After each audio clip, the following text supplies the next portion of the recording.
You're listening to the Shit You Can't Make Up podcast, a conversation with friends, hosted by Marisol Sanchez.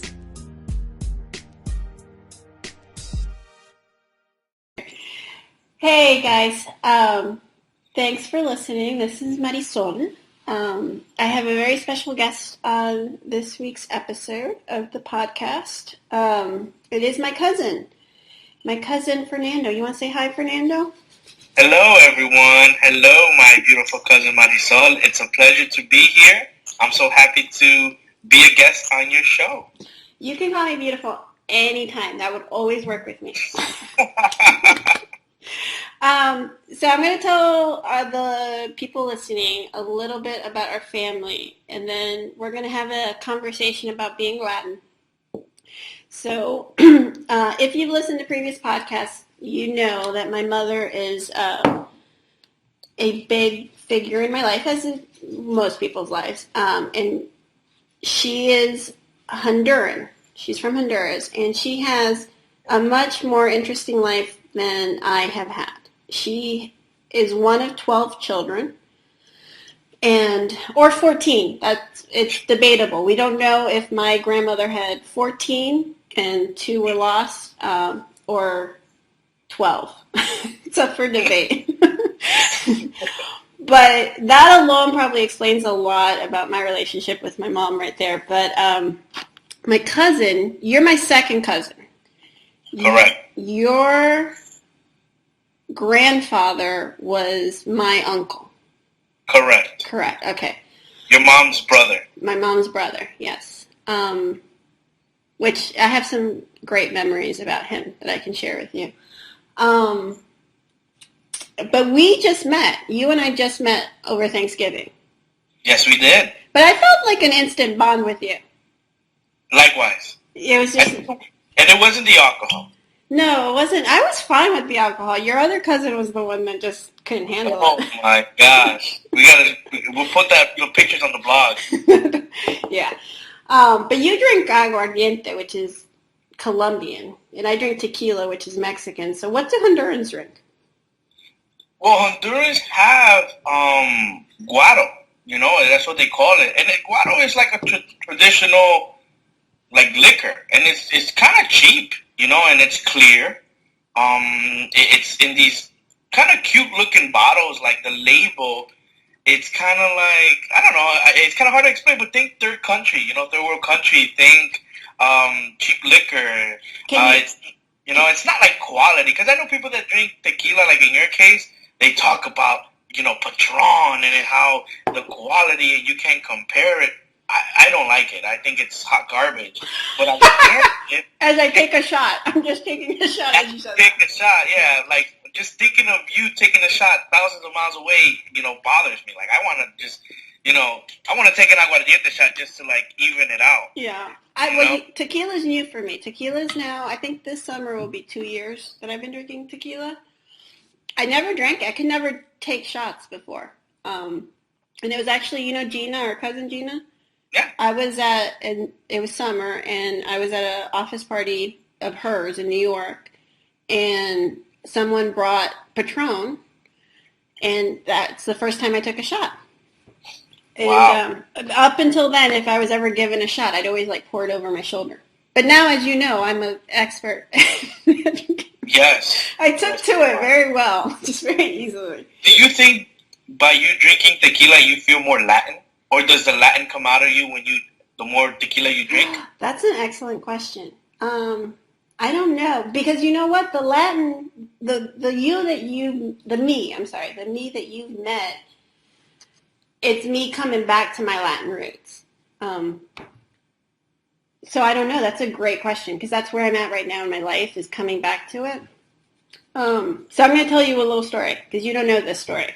And it will shed some light on me and just the culture, I guess, coming back to it. All right, you know Jennifer Lopez, right? Yes. She's a part of the story. Oh, wow. Yeah, no, it's not. Okay. just gonna say right off the bat, if you know her personally and you haven't introduced me, I will be upset. Shit, if I knew her personally, no, I don't know her personally. What happened? Okay, this is what happened. So she became famous, I don't know when, but with that movie, Selena. Mm-hmm. And when she became famous, I instantly did not like her. I hated her. Hated her. Just hated her with a passion. For years, I hated Jennifer Lopez with a passion. And I thought she was fake. I didn't think she was talented. I thought she was mean. I just had all these horrible, like she invoked horrible feelings for me. If she came up on TV, you would change the channel. I would just like, ugh. And if I saw her or someone brought her up or someone, I would just be like, oh, I can't stand Jennifer Lopez.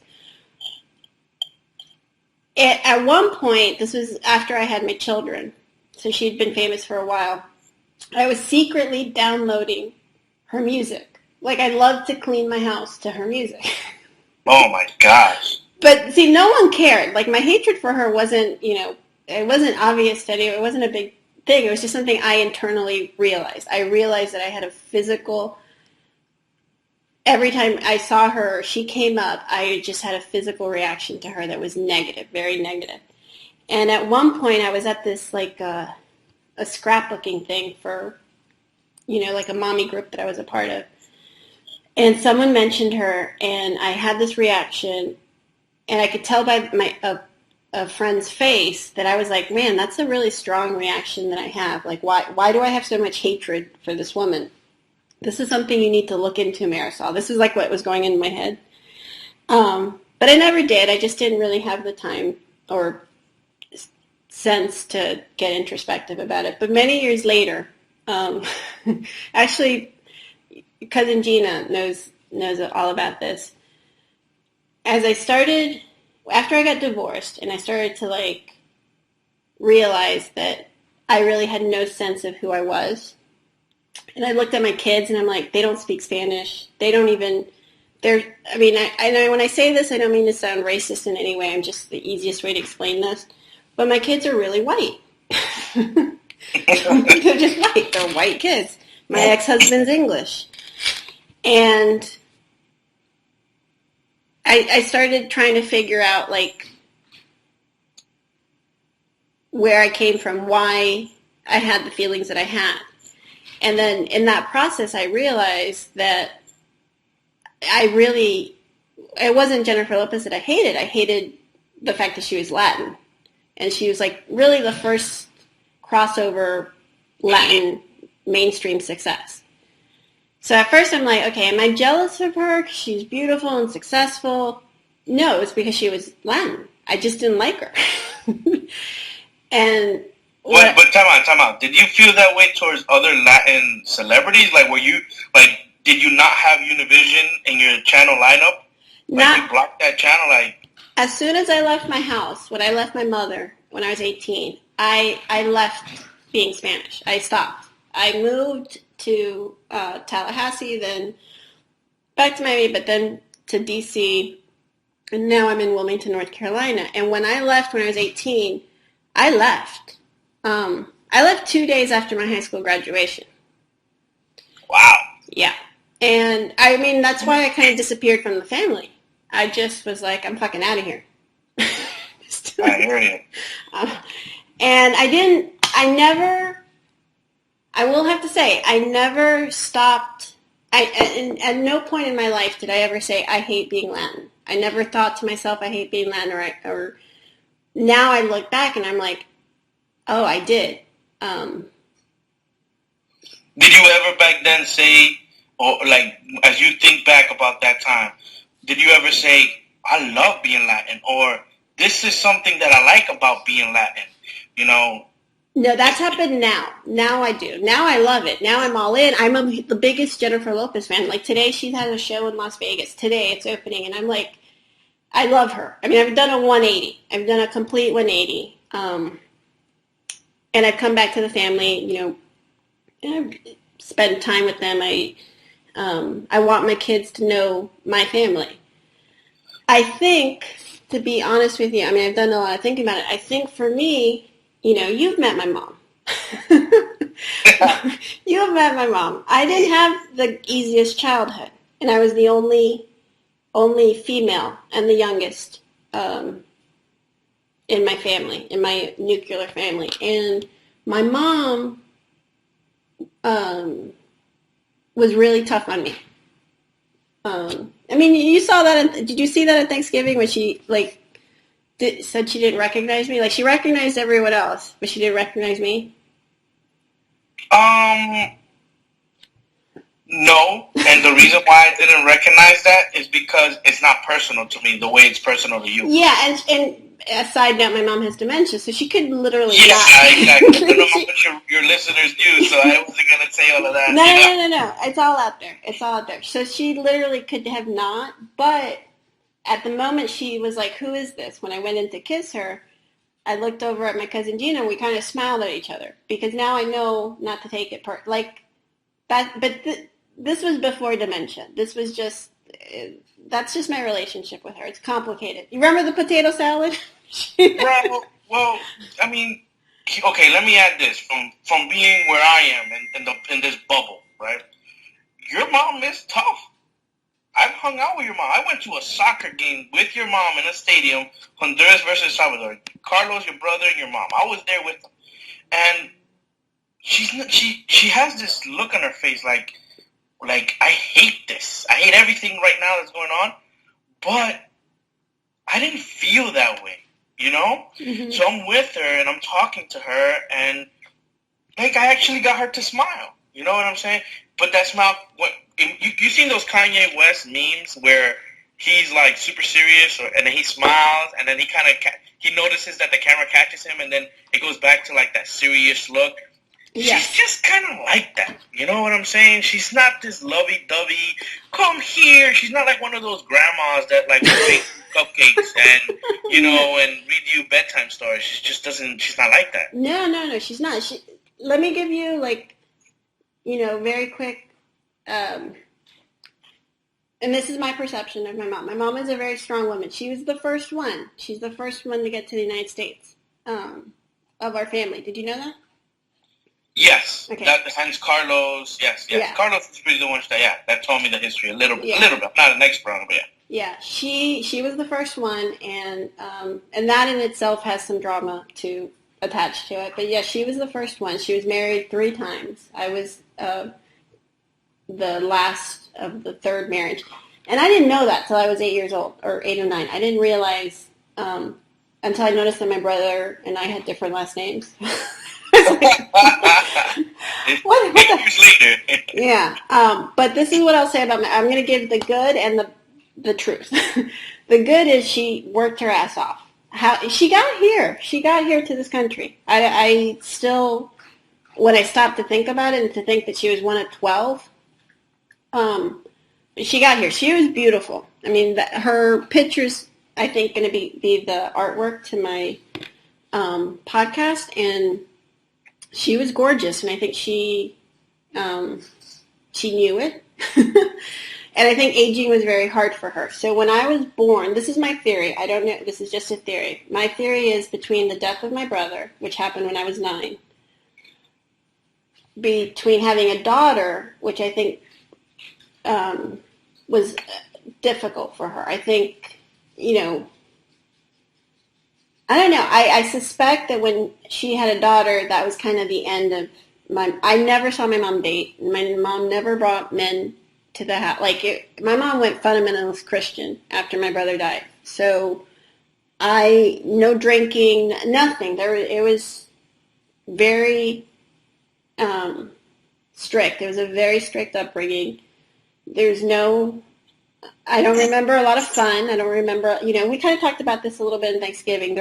Holidays were not happy at, Casa de Sanchez. They were not. But I understand that now as a mother. As a mom, I understand if I lost a child, the monumental work to just get out of bed the next day would be. So I've let go a lot. I've forgiven a lot. I've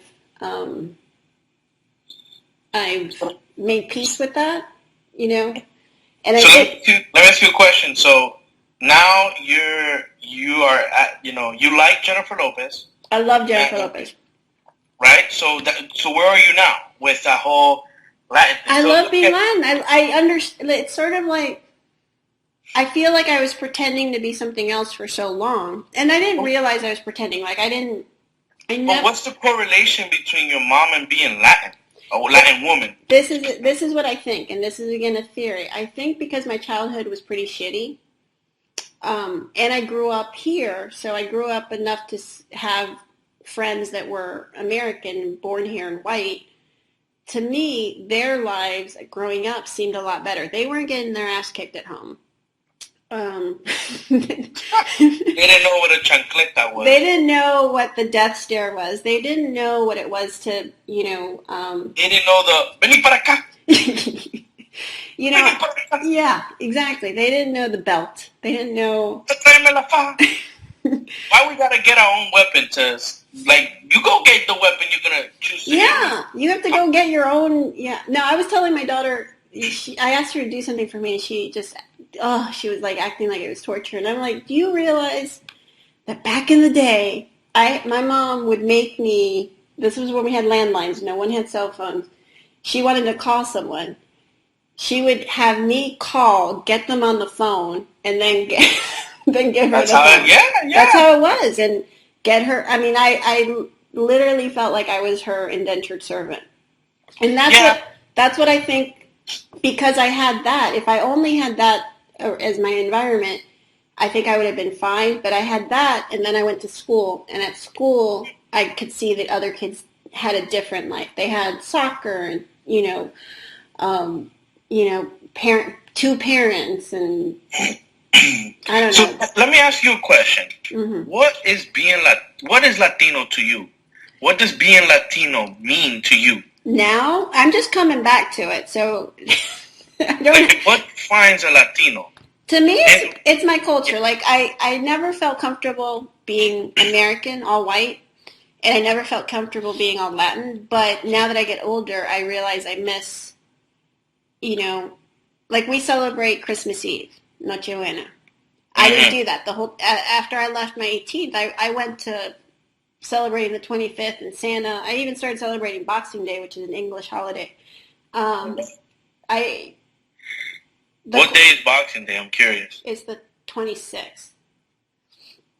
And I think it's celebrated because in England, there was a lot of the class system, so people served on Christmas, so their Christmas was the next day, and they would get boxed up treats from the houses that they served. Wow, little history lesson there. Yeah.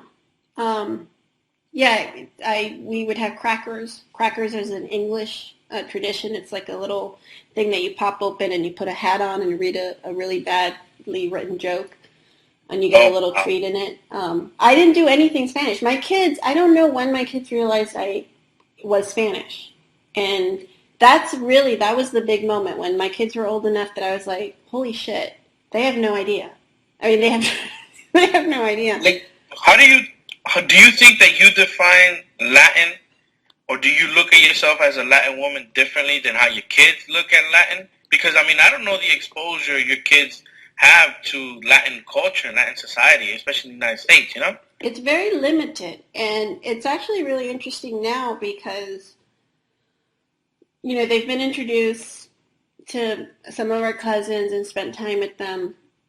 And how did that go? They loved it. It was crazy. We went to Tito's wedding last December, my nephew, my long-lost nephew that we found many years later. That's an awesome story. That is an awesome story. We went to their wedding, and it was a culture shock for them. It was but they had the best time, and they were dancing, and we had a family reunion here this summer, and they just had so much fun. And I think, but it is an interesting conversation, especially like when you watch the news and, you hear Donald Trump say something.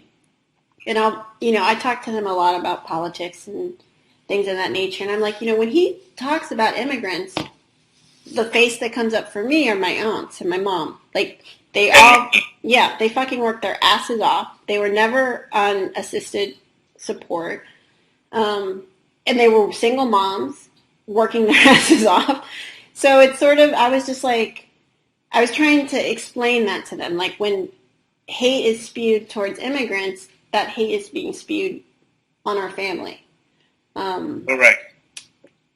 And then I've been very honest with them. I was like, And what's the reaction when you tell them that? And they get it. They get it. We've had like a couple issues recently because, they make jokes like say, "You're people," or,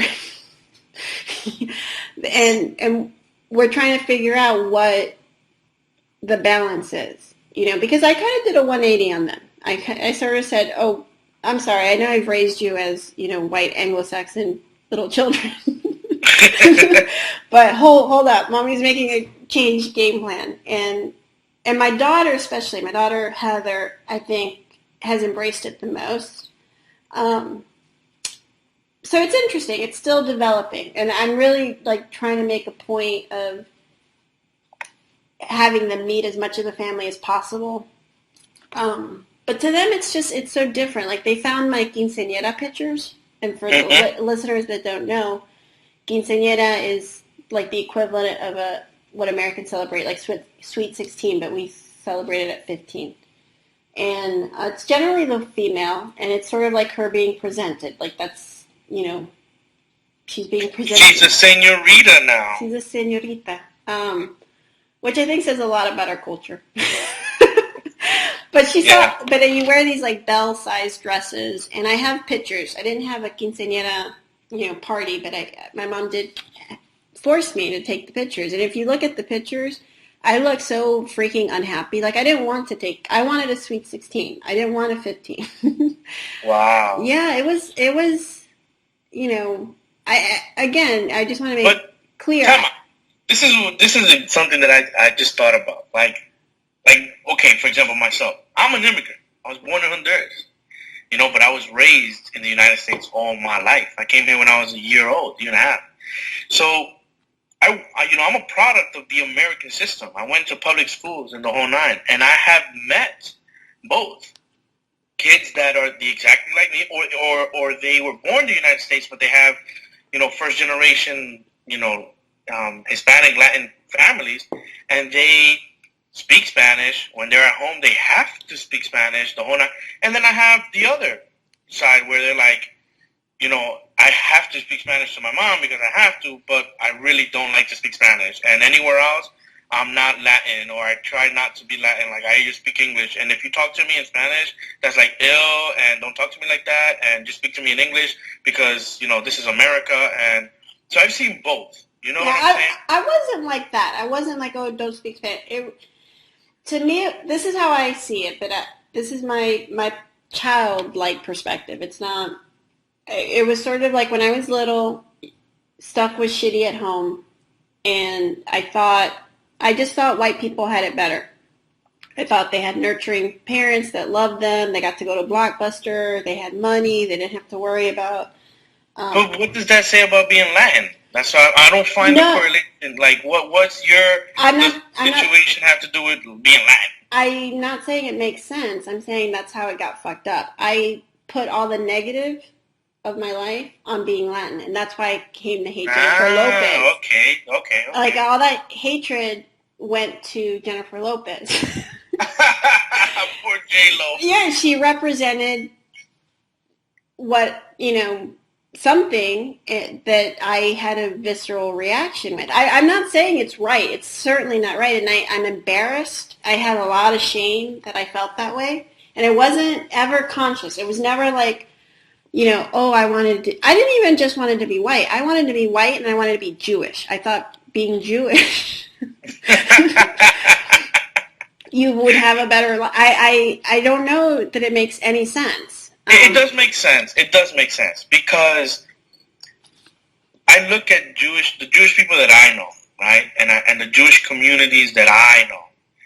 They take care of themselves. They take care of their family. They have a very good foundation. You know what I mean? Yeah. And their kids, when the people, their mentors, their dads, their uncles, their people in their synagogue and stuff like that, they are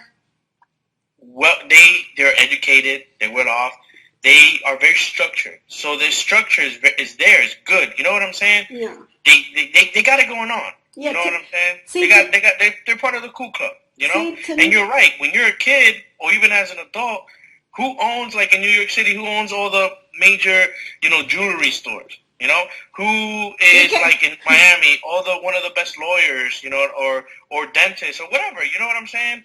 They're Jewish. Yeah, I mean, we're getting kind of like in danger zone, and I don't want to offend anyone, but I remember fifth grade wanting to marry Ryan Rosenberg because he just seemed to have a great family and a great home life, and that's how I identify. I think we're talking great about him. Yeah, no, but I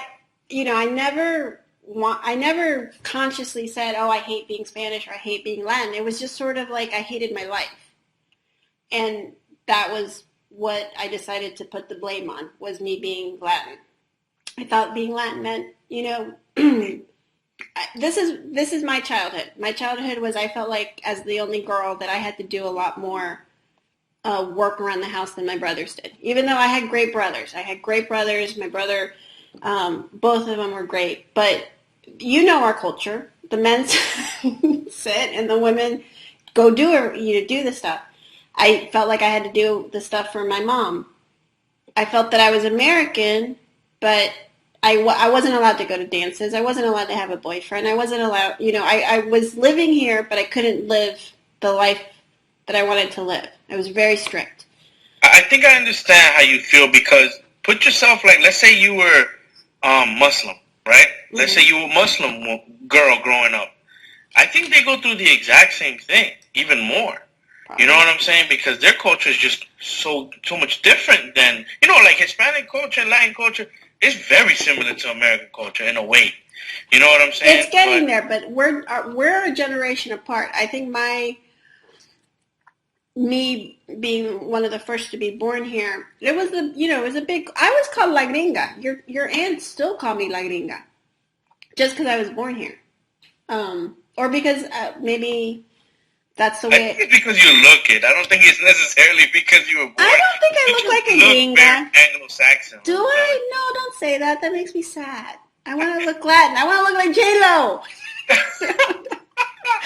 You trying to look mestizo? What's going on?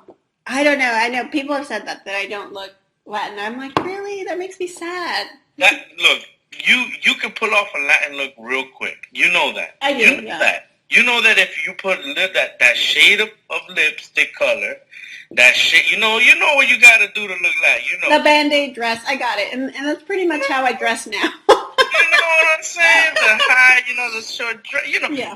You can look Latin. Anyone can look Latin.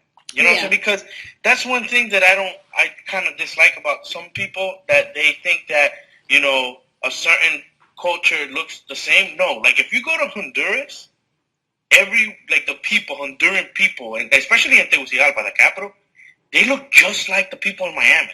There's redheads, there's Asian looking, there's black, there's everything. So, you know what I'm saying? Like, you could, like, for example, look at myself.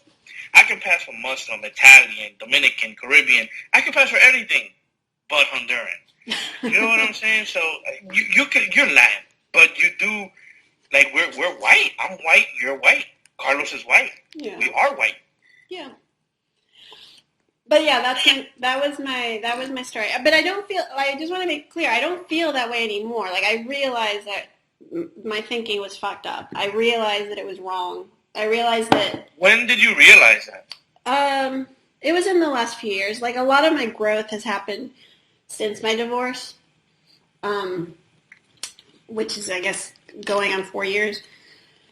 It was just sort of like having introspection. It was just kind of going back and trying to figure out these things. And I really, to be relatively, to let go of the past, basically, I needed to make peace with it.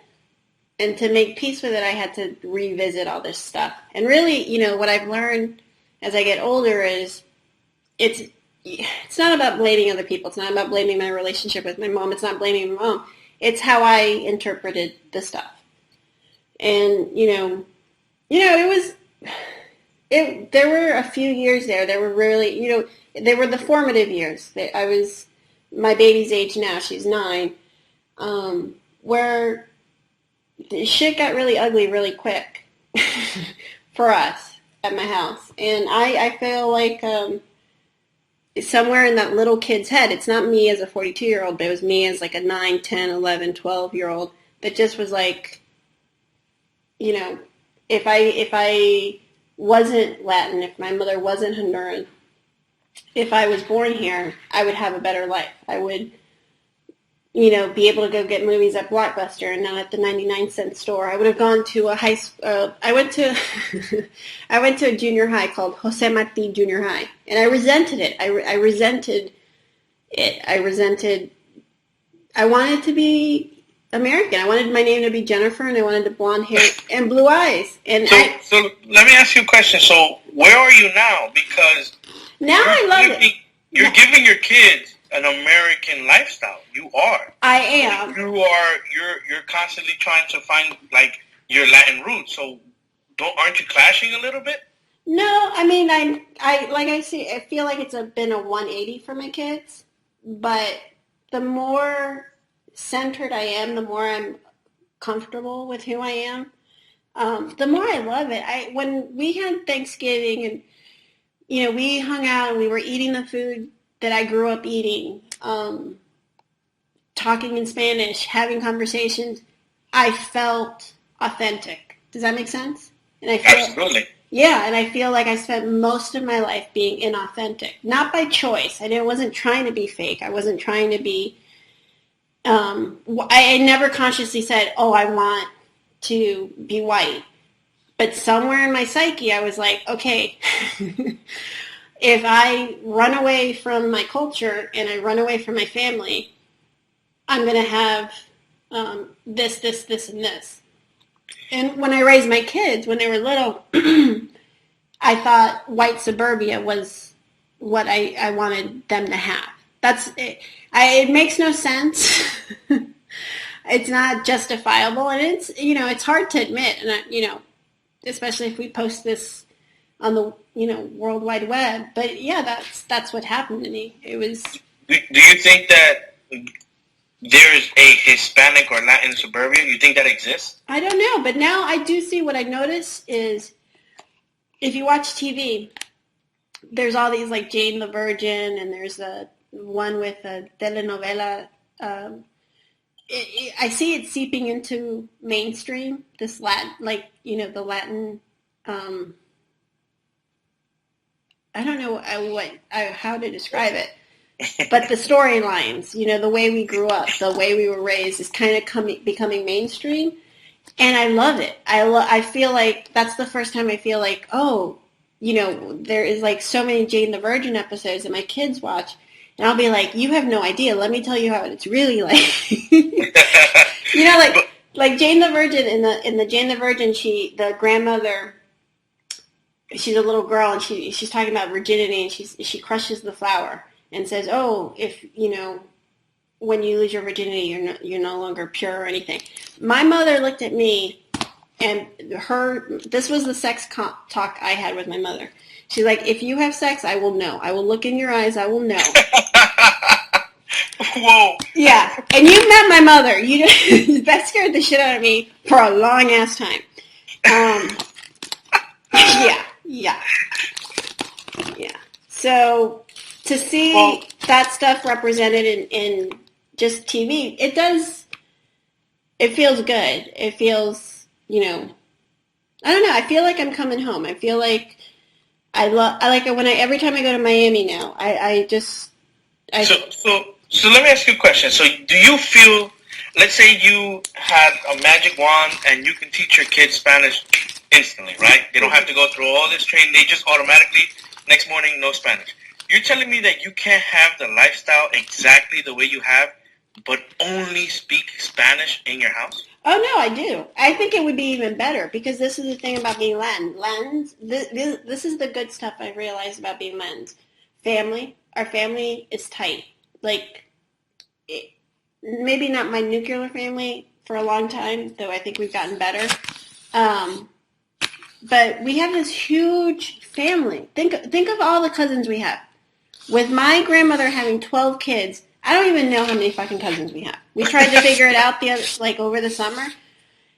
And that was crazy. Remember I was trying to do the Ancestry.com? Yeah.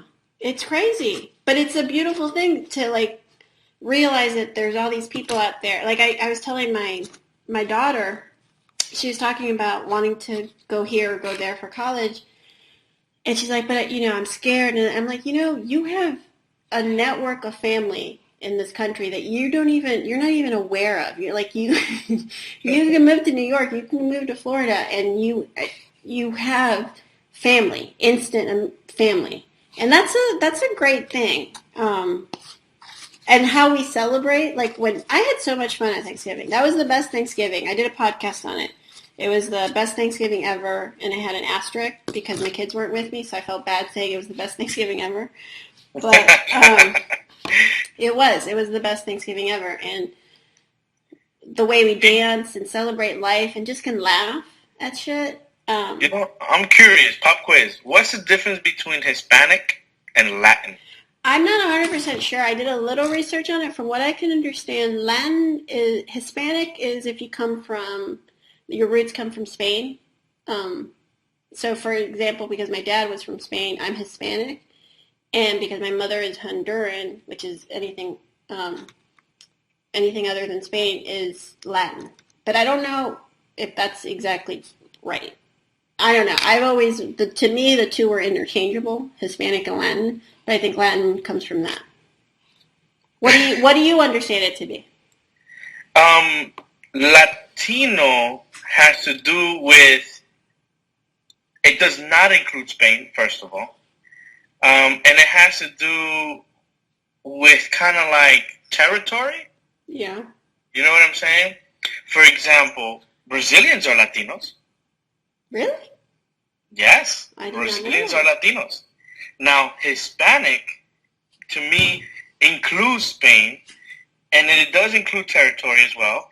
And to me, specifically, it's like, in this territory, they speak Spanish.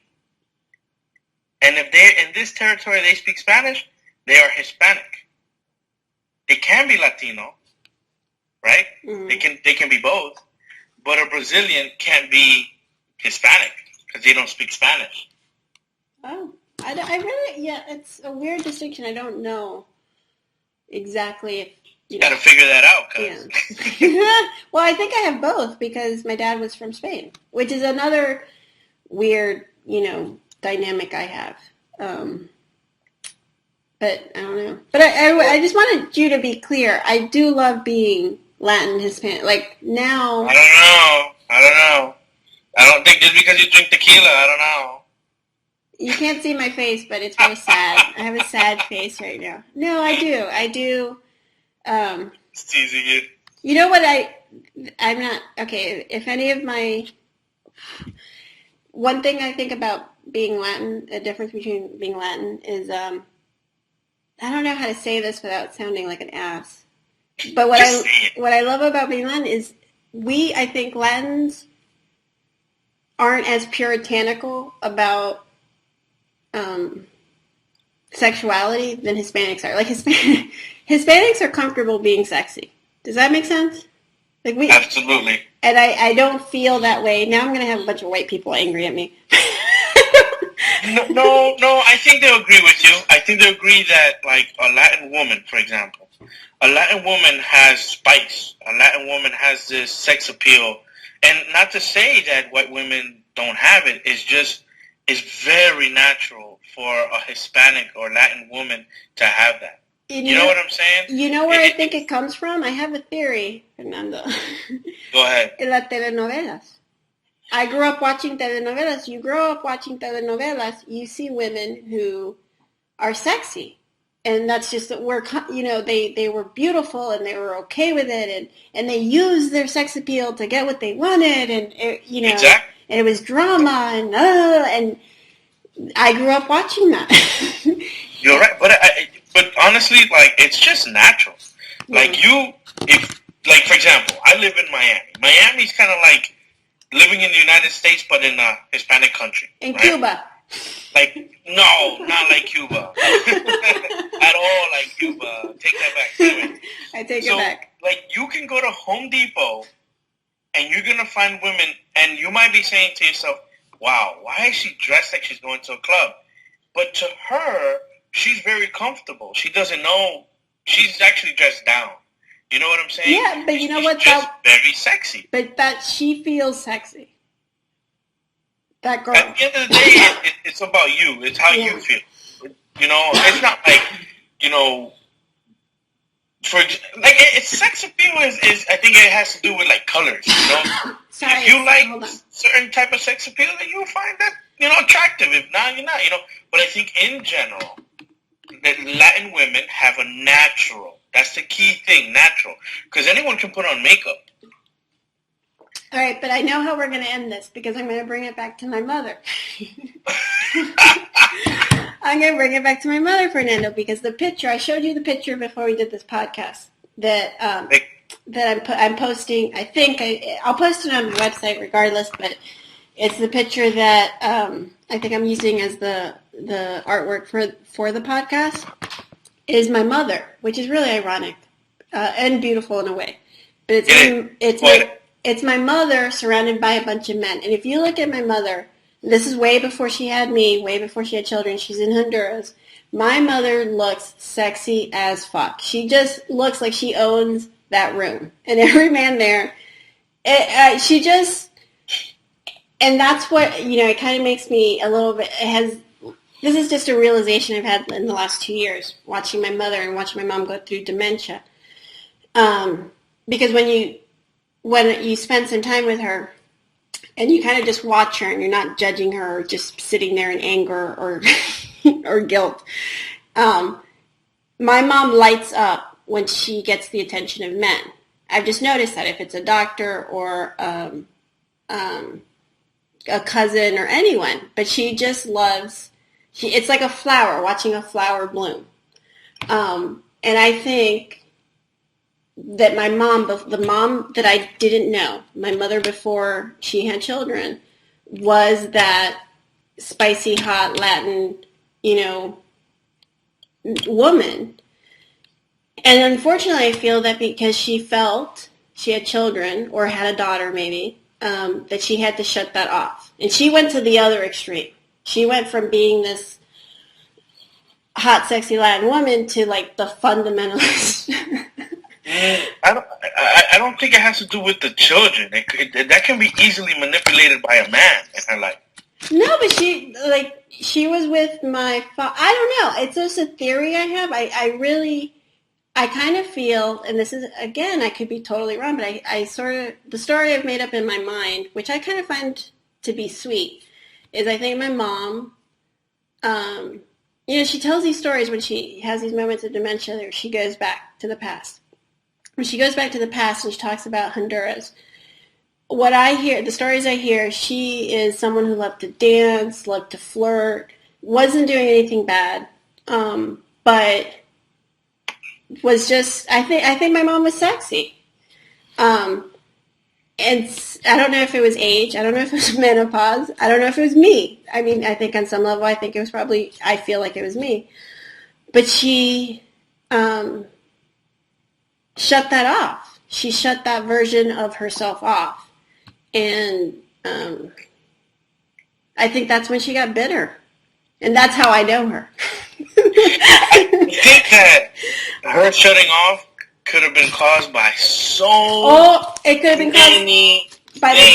have been caused by the death of my brother, which I don't know. I don't know. So many. It could have been the stock of that day. Who knows? I don't know, but I tell you what, I would have loved to have met the mom that I think is in that picture. I think her and I would have had a lot in common. You know, but I don't know. But I do know that I've enjoyed having this conversation with you. I don't know how long we went. We are about 50. 50 minutes in. That's pretty long for me. So, anyway, I enjoyed the shit out of this conversation. I hope people listening will too. Everyone, thank you for listening. Every time this gets a little bit bigger, I'm just always surprised and happy and grateful because I really do enjoy doing this. And thank you, Fernando, for coming on. Thank you for having me. Please share if you found this remotely interesting. And I'm not going to read. You can find it on iTunes. You can find it on Stitcher. It's on Stitcher now. It's on my website, www.shit you can't make up. Like this podcast. You can't make this shit up. How do you remember the U? Oh, yeah, the U is just the letter, not the word. Not the way old people like me spell it. How the youth spells it, you. Anyway, and also that website, I am trying to blog on there. So I think I'll write something about this before I post. But it's also a little bit under construction. It's still, the one that's up is up, but I'm working with someone. Ironically, I'm working with the guy that I was dating, that I'm no longer dating. So it's a very unique situation. Oh, snap. Yeah, kind of crazy, but he's like a really nice guy. He's good at what he does. It just didn't work out for us. It's really weird. It's because you're Latin. It's because I'm Latin. I don't know. But yeah, I got Latin music for the intro, but can't freaking figure out how to add I have the intro now, but I don't know how to add it to this file. Oh, good luck with that. I don't know. And it's like I watch the YouTube videos and it's sort of like I'm in algebra again. I'm like, I just space out.